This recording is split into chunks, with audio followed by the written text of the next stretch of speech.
Hello and welcome to Startup Street. I'm Ritu Singh and with me is Shruti Mishra from the Mumbai studio. These are the top headlines from the startup space that we're tracking.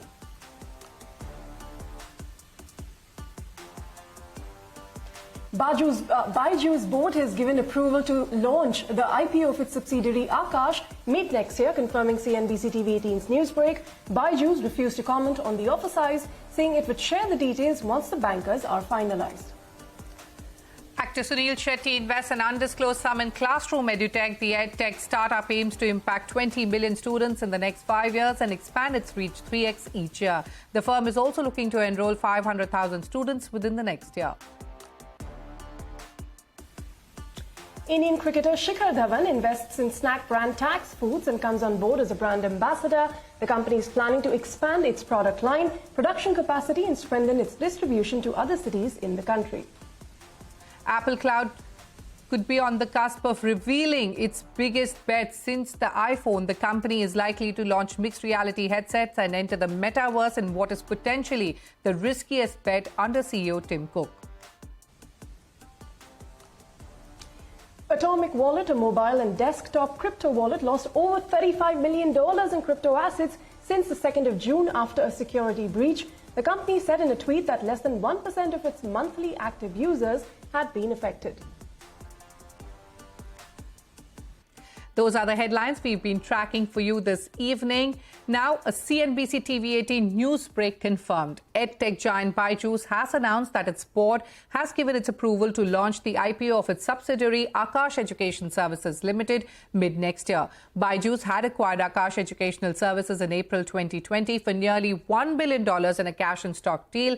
A BYJU'S insider had already revealed to CNBC TV18 in April that Aakash Educational Services would hit the public markets in the next 12 months. The firm added that the appointment of the merchant bankers for the IPO will be announced and the listing will provide a significant capital infusion to bolster Aakash's infrastructure and broaden its reach, it added. When CNBC TV18 reached out to BYJU'S for a comment on the offer size, the company said, and I quote, "No comments on this at this point. We will be sharing these details once the bankers get finalized," end of quote.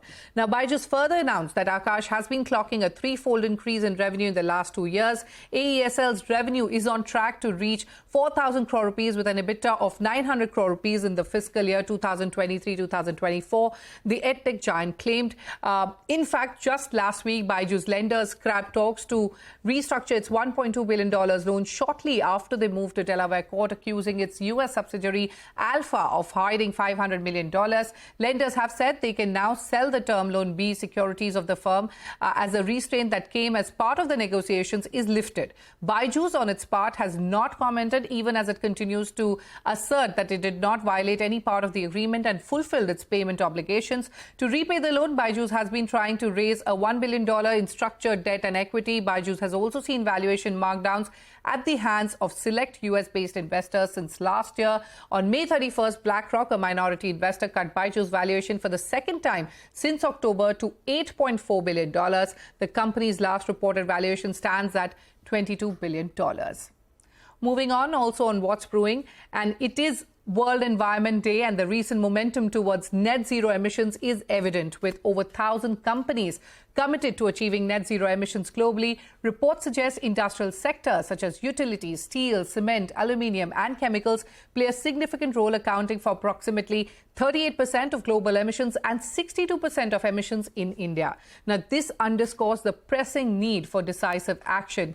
Tech platform Sentra.world aims to help industrial companies manage GHG emissions of their own operations, of their suppliers and at the holding company level. To elaborate how, joining me now is Harsh Chaudhary, co-founder and CEO of Sentra.world. Harsh, welcome to Startup Street. Talk to us about your products and offerings. How are you empowering industrial businesses on their path to net zero? Thank you, Shruti. Good evening. And first of all, happy Environment Day to you and to all of the viewers. So Sentra.world, it stands for Sustainability and Energy Transition for a Better World. Our promise is really around how we can help industrial companies better manage their greenhouse gas emissions. We have two products. One is called Calculus, which helps large industrial companies manage these emissions, and Network is the second one, which helps them connect with their suppliers. The theme for this year's World Environment Day is plastic production. So if we zoom in on that a little bit, right, 3.8% of global emissions come from plastic production. Now, 90% of that comes from the production of it. While there are many initiatives running downstream on reducing plastic or recycling them, we are focusing on the upstream part, where how can we actually reduce the emissions by 50, 60, 70%, right? And that's where we are focused. Our focus geographies are India, Middle East, and Europe. And I'm based in Bangalore, my co-founders in Dubai, to have a sort of a global view. Okay. Okay. Harsh, Sentra.world is also aiming to manage 1% of global GHG emissions in the next 5 years. So tell me, how do you see the $2 million seed funding that you've raised help you achieve this target? What are the fund allocation plans? Absolutely. So there are two areas that we are heavily investing in. One is around climate intelligence. Now, for industrial companies, they're complex, right? You have 10, 20 sites. Each of them has, about 100 different processes running. Now, we are actually investing a lot of time and effort into simplifying greenhouse gas measurement for each sector. So steel separately, aluminum separately, cement separately. So a lot of time and effort is going that, and also to keep up with all the changing market dynamics, the regulations at a global level. So a lot of research intelligence is going into that. And the other one is around product development, right? So, we are building a platform which is number one, it is easy to use. Again, these are industrial companies. They have a billion different things going on. We need to make this super simple. The other one, it has to be safe because, you're dealing with a lot of data. So you're heavily investing into security. Yeah. And finally, just into making it scalable through a sound technical architecture. Okay, all right. You spoke about your solutions and your products earlier in the interview, but if you could dive deeper, Harsh, into scope 3, which is supplier related. Large industrial companies have thousands of suppliers who mostly have unstructured data, not the right incentives, and suppliers not wanting to expose their data to buyers and competitors. So tell me, how do you solve these challenges? How are you helping buyers find the right suppliers for the net zero journey? Right. Great question. So you're absolutely right? Any large industrial company has thousands of suppliers. Now, most companies have recently committed to a future where they're including suppliers into their decarbonization journeys. Now, the first one is we have to make this super simple. We've done quite a bit of research on the topic. So we've mapped out different category clusters for all the suppliers. So when a supplier logs on, they don't need to go through they don't need to do 1,000 different kinds of reporting. We've identified the top 5 or 6 things that they report. They can capture 90% of their emissions, right? So through that research and intelligence, we are actually reducing the burden on suppliers on their own reporting. So that's one. The second one is on incentives. I mean, the question really is, why should a supplier report, right? I mean, and what we want to do is, what we've done is that we've got suppliers to get a rating. Now, every time a supplier provides data, they get rated on things like accuracy of data, completeness, et cetera, and they get a rating, which makes it, it's gamified then. And finally, it's secure, right? I mean, no supplier wants to report their data to a buyer because then they can back calculate it. So what we are doing over here is we've created a sort of a watertight compartment where suppliers send us their data, but we aggregate, calculate it, and send a summary or an aggregated number to the buyer so that they can't decode it back. So that's how we are addressing it through the product. Okay, all right. Talk to us about your clientele, who's your target audience and who are you solving for and how are you making money? Most importantly, if you could also take me through your revenue model and the revenue targets that you've set for yourself. Sure.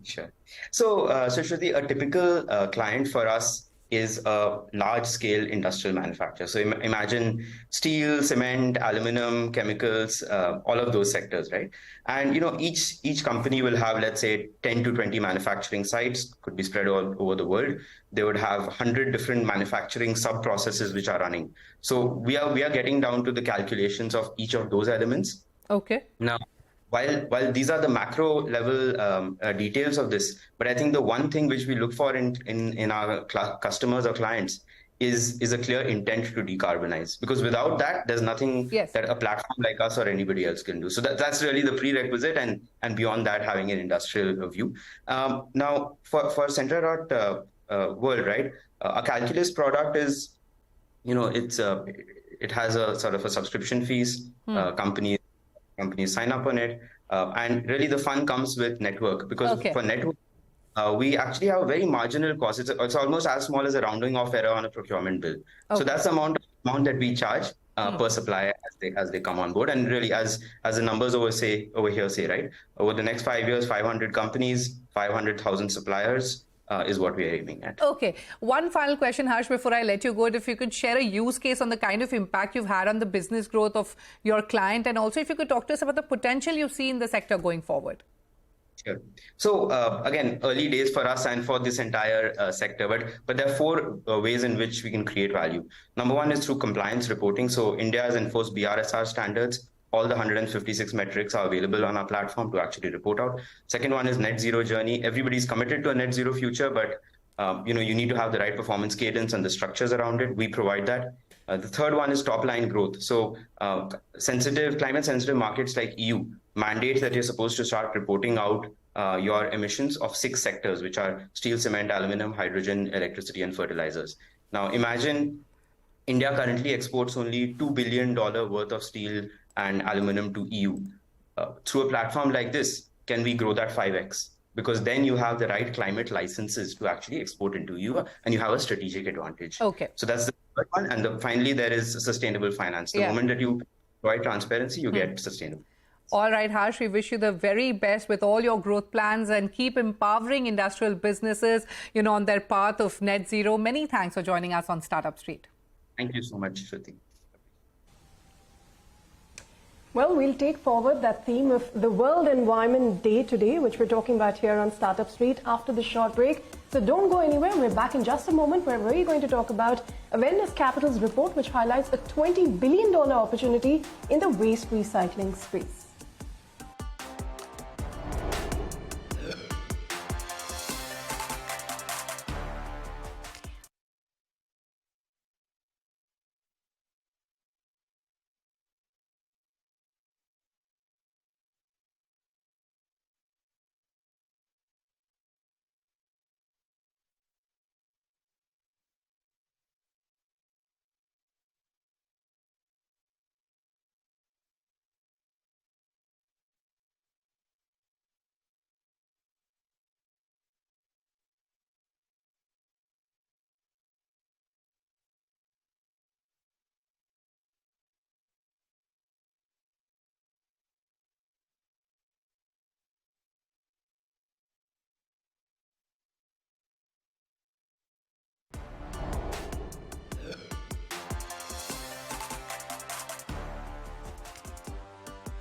Welcome back. You're watching Startup Street. Now, recycling of plastics, electronic waste and batteries can constitute a $20 billion opportunity for India by 2030, as per the findings of Avendus Capital's latest report on the circular economy, which was revealed today, World Environment Day. Now, less than 10% of plastic in India gets recycled currently. However, by FY30, this can lead to a whopping $10.2 billion industry. This is just one of the instances. Joining me now to talk about this report and its findings is Kaushik Bhattacharya, the Managing Director and Head of Industrials Investment Banking at Avendus Capital. Kaushik, many thanks for your time here on CNBC-TV18. If you could start by giving us a sense of what the state of waste recycling in India is like.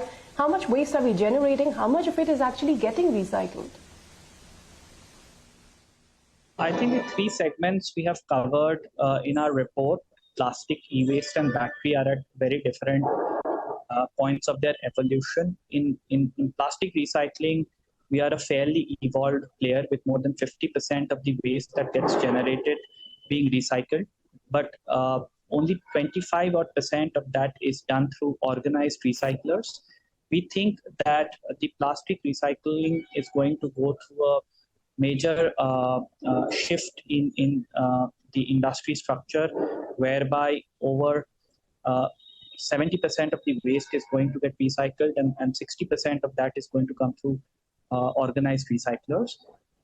E-waste and EVs on the other side are far more nascent industries with far lesser proportion of waste today being recycled by the industry.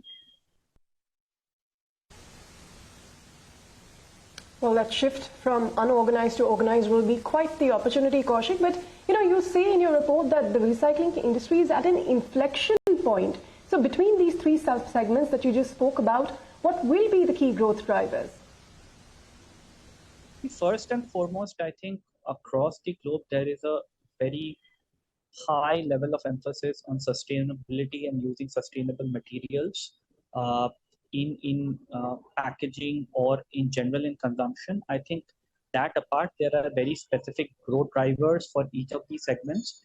In plastic recycling, there is a very strong government push. In e-waste, India is a huge generator of e-waste and usage of mobile phones and laptops are on the rise. So that presents a very large opportunity. In electric vehicles, the penetration of electric vehicles in the Indian market is now certain, which also means that 3 to 5 years down the line, a lot of spent batteries are going to come to the market, which again presents a very large opportunity for players who are looking to enter this market at the current point of time.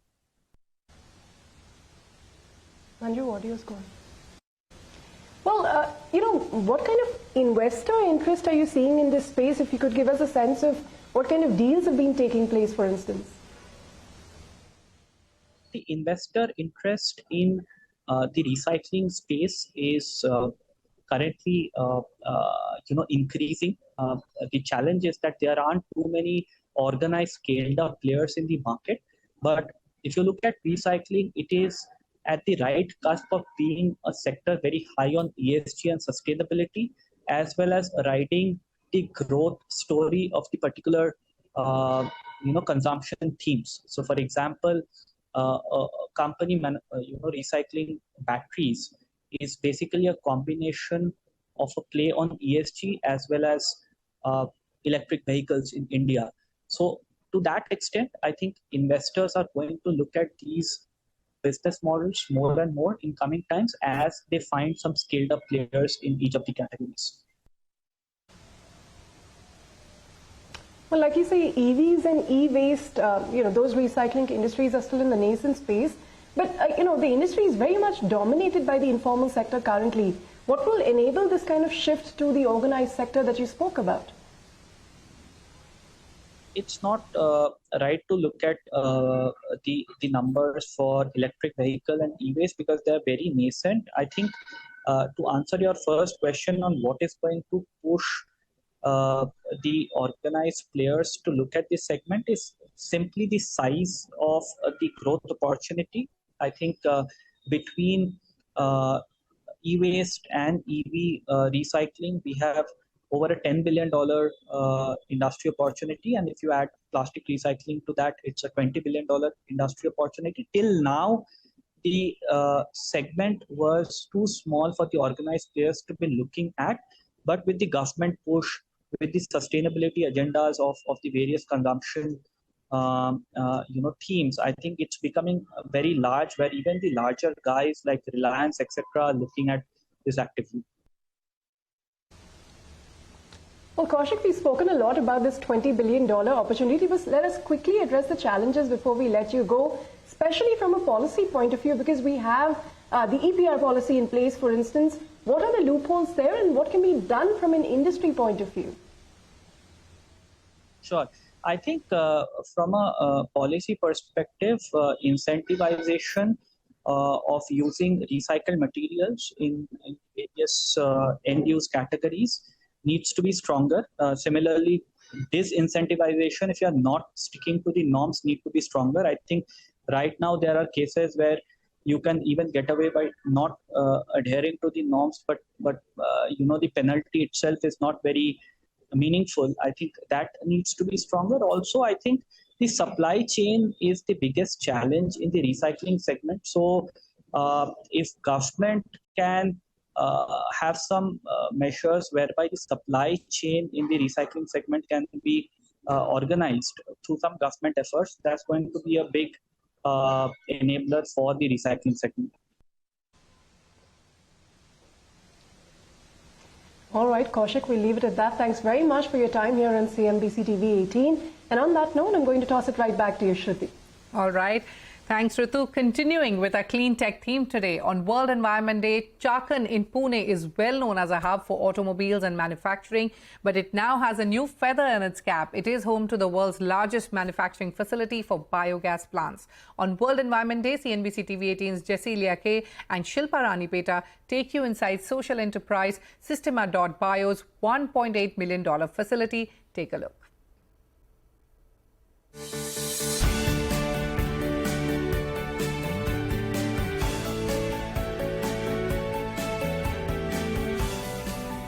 This 130,000 square foot facility at Chakan in Pune makes prefabricated biogas plants. These plants can be installed by farmers on their farms and backyards to produce biogas using organic waste materials that are readily available on farms. The gas can then be used by farmers as cooking gas and to fuel various machines in and around the farm. This should result in both reduced pollution and lower fuel expenses. The Chakan facility is currently the largest of its kind in the world and boasts of a final capacity of 360 prefabricated biogas plants a day. Mexico-based Systema.bio, which has set up this facility, says it wants to double capacity in a few years. So eventually we'd like to be able to produce over 300,000 per year. In the short term, we'll produce over 50,000 in 2023. And the maximum capacity for the plant that we've built today is about 100,000 units a year, which we hope to hit in 2024. Of that, about 80% will be installed in India and we'll be exporting about 20% over the next 2 years. And so the India manufacturing plant will allow us to reduce the price of our products in Eastern and Southern Africa and in other areas of South Asia and Southeast Asia. This facility will cater to the growing demand for biogas plants in both the Asia-Pacific region and Africa, and Systema.bio hopes these plants will significantly reduce global greenhouse gas. To make the math easy, if we were to be installed in 50 million farms around the world, each reducing 10 tons of greenhouse gases every single year, that's about 1% of humanity's emissions, and that's the goal that we have between now and 2030. The company has demonstrated positive unit economics and turned profitable towards the end of 2021. This has helped it raise more funds and expand its global footprint. Now that we're a profitable entity and really demonstrating that this can work at scale, both scale of the impact and scale of the business, we're able to raise funds that are dedicated for climate finance. And so our next big fundraising push will be on the order of about $100 million to support the project development of new projects around the world, the largest of which is here in India, but we anticipate another 12 countries benefiting from that project development. Funds alone, however, will not be enough. Systema.bio says government policies that enable and encourage such green initiatives will be crucial if humanity has to make any headway in its fight against climate change, and India's promises at various climate change conclaves like the COP27 are encouraging signs. In Mumbai with Jessilia K, Shilpa Ranipeta. Okay, on that note, we wrap up our special coverage of this World Environment Day and this edition of Startup Street. And thank you for watching. It's a goodbye and it's a wrap on this special broadcast. Stay with CNBC TV18, however, the news and updates will continue.